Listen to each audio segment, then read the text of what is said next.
Okay, let's get straight into the point.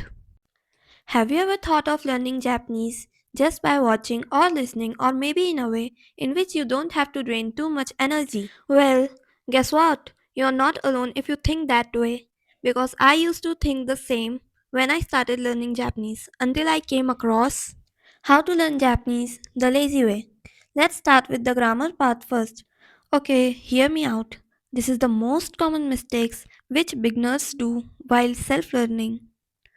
Learning the difficult grammar first. Like, no, if you have just started, you don't need to learn the tough one first. So, yeah, start with the basics like wa, this, must, and all. Like, dude, I've also seen some beginners straight jumping onto learning different ways to use ni and to, and I have also seen some of them learning kanjis first. Sounds good at first, but then you know. Well, if you prefer learning the hard ones first, do as you wish, but it's always better to start with less difficulty. After learning this, you can go to the beginner advanced level, like learning Nai, Tai, or Janai. Then, talk to yourself in Japanese. Sounds silly, but trust me. Wait until you can speak without translating Japanese into English.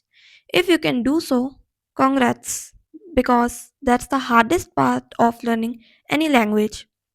And last but not the least, use common simple Japanese words in your daily life, like so desu ka or wakaranai and all, because this way your brain learns naturally. Also remember, if you're someone who get distracted easily by kawaii stuffs and aesthetics, so avoid them only if they distract you too much that you don't even remember what was written in the aesthetic bullet journal.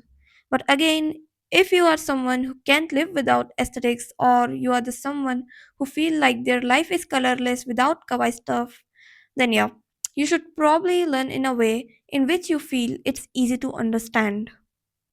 And yeah, make it a lifestyle for yourself and surround yourself with Japanese daily. And yep, learn at least 3 words daily, no matter if it's from an anime, movie, or show, but learn one verb, one noun, and one adjective. And then just stop after 3 words to avoid overload, like this example shown below. Now, the best part for people who watch dramas, movies, shows, anime, etc. in Japanese. Okay, first step, watch the content. If a word is being repeated more than 3 times, write it down because it will be easy for you to remember the word. For example, the word kawaii is being repeated 3 times, so it will be easy for you to remember. Now, the word konnichiwa is being said only one time, so you will barely remember it. But then it doesn't mean you will write any word. For example, word benkyo is being repeated 3 times in a row, and you already know it means study. Then it's not important to write it because tell me, are you going to use word benkyo twice in a row? On the other hand, if the word mate means wait is being used 3 times in a row, write it because you also might use it twice. And also, very important, learn words which you will actually use. For example, you are going to Japan, so that's why you're learning Japanese. So learn travel words like how to ask direction and all in Japanese because that is what will be important to learn in Japanese if you're going to Japan for travel reasons. Now, the last but not the least, shadowing, but the lazy version. Now, a sentence is being said, which is Kyo, Tokyo he kita. So now you will only repeat the last 2 or 3 words, which is Tokyo e ikita, means I went to Tokyo. It might seem stupid, but it improves speaking skills. Now, some small last recap tips, which is you can turn your phone language settings into Japanese, but it would be extremely difficult at beginning. So, I would recommend you to change language settings only of some 2 3 apps, but not all of them.